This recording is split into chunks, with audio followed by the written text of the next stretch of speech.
self-defense. So people usually, when talking about self-defense, it's a big joke. We usually think of old kata, which is just a basic form of techniques, very static. So people tend to laugh it off. So in your opinion, what is combatives? Is it different than saying self-defense? And how do you go about it and train it in a way that would be effective against unpredicted attacks? Well, I use the term combatives because it kind of lets people know what you're talking about is real. Like, you're worried about multiple opponents. You're looking about an unknown environment, possible weapons. They're weapons. They're grabbing your weapons.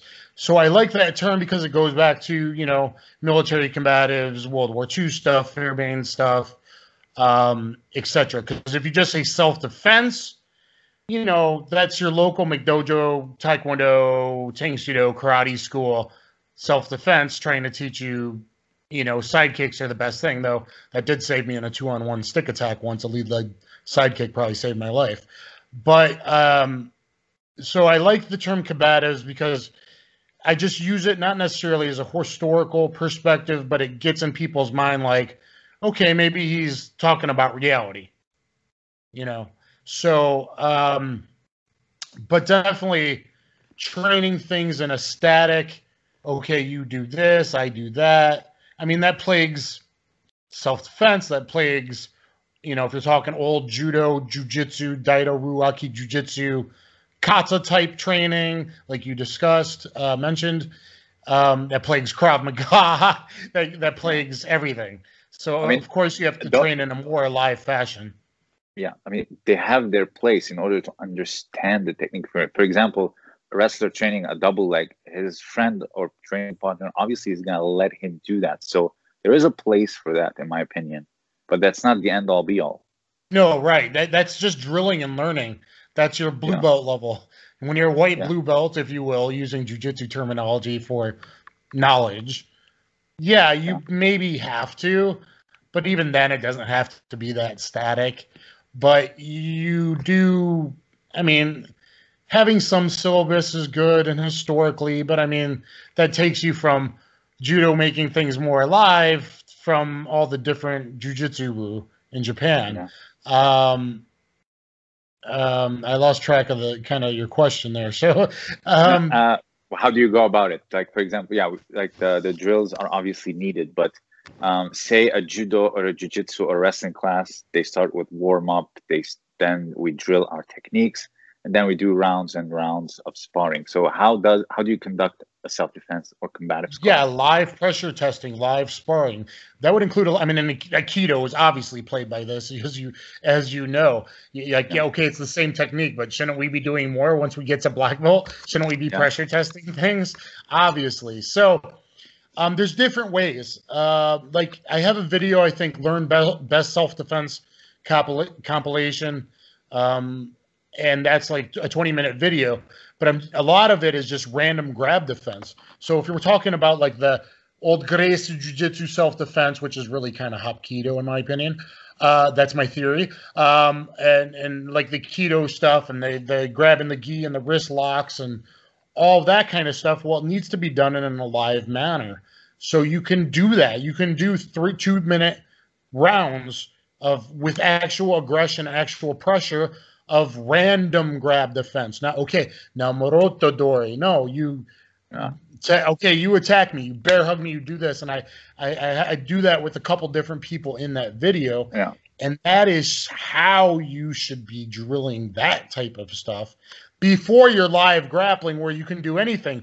Takedowns plus going to the ground, takedowns plus 15 or 30 seconds on the ground, which gives you a good, that's also a very good way of doing that type of training, takedowns plus, where then you see, I've done that with wrestlers and judo, all kinds of people, and I'm hitting my standing bent elbow cracks and my Ayadori Nikio type variation and my Kotegishis and my head tilt combative style chin jab takedowns, but more on the forehead to not be mean, to break the guy's structure, Systema style. Iriminage.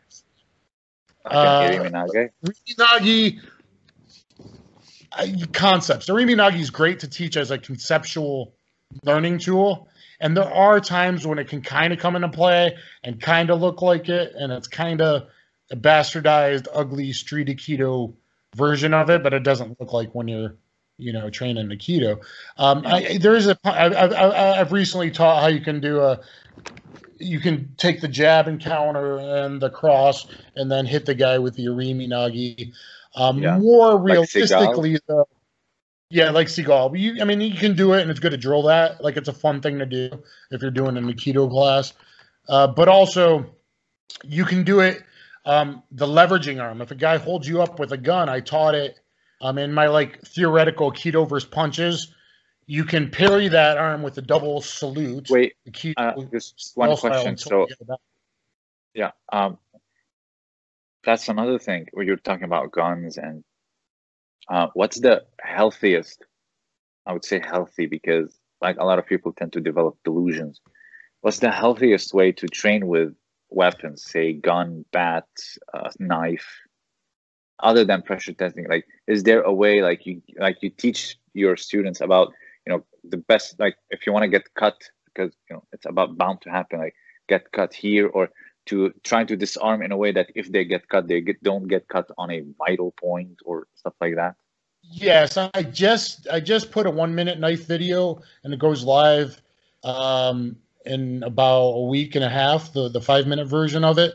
I did 6 goes with my student who's 6'4", 265, with I think the first 5 goes I had him use the big knife, and then a big wooden knife, and then the last one I had him with a 2.5, 3-inch folder type simulated knife, which is more likely, but you can face either, right?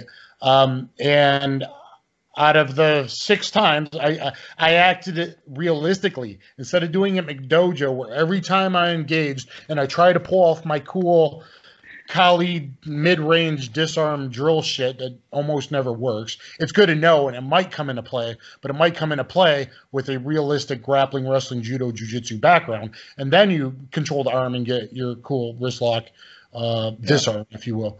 But out of the 6 times, 5 times I ran away, and 1 time I did a Jaws dog catcher.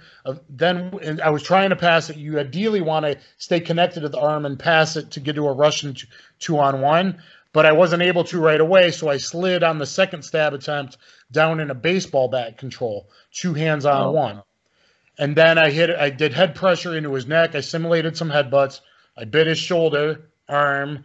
There was one forget about fights. Yeah. And then eventually I passed it to the 2-on-1 elbow breaker, kind of Wakigatani style, elbow pressure, taking him down to the ground. Ugly mount, because it's reality, right? An ugly mount to a Hickson Gracie style gift wrap. Then there was the knife disarm. Then there was grounded pound punches. And then I had the knife and could follow up however I needed to from there.